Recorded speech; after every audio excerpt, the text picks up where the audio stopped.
মুসা আলাইহিস সালাম ফেরাউনের বাবুর্চিকে এক থাপ্পড় মারলেন রেগে মেগে। উনি থাপ্পড় মারছিলেন আদব শিক্ষা দেওয়ার জন্য, কিন্তু বেচারা সাথে সাথে মরে গেছে। উনি মারছিলেন আদব শিখানোর জন্য, বেচারা যে মরে যাবে মুসা আলাইহিস সালাম জানতেন না। এখন দেখে সব গুনাহ, সেটা তো মরে গেছে, অক্কা পাইছে।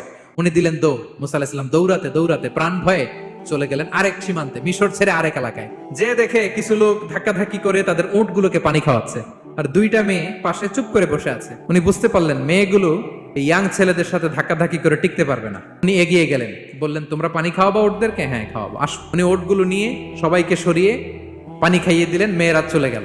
এবার বাবার কাছে যেয়ে বললো, বাবা এমন এক ছেলের সন্ধান পাইছি, ছেলেটা খুব ভালো, আমাদের চেহারার দিকে তাকায় না, মাটির দিকে তাকিয়ে কথা বলে। আজকে এই লোক না থাকলে আমরা আমাদের ওটগুলোকে পানি খাওয়াতে পারতাম না। আর ভিনদেশী লোক আমরা চিনিও না। ইন্না খায়রা মান ইস্তাজারতাল কবিয়ুল আমিন। বাবা কাজ করেন, আমাদের তো রাখাল লাগবে, আমাদের দেখভাল করার জন্য তো একজন সুপারভাইজার দরকার, এই ছেলেকে আপনি কাজে রেখে দেন।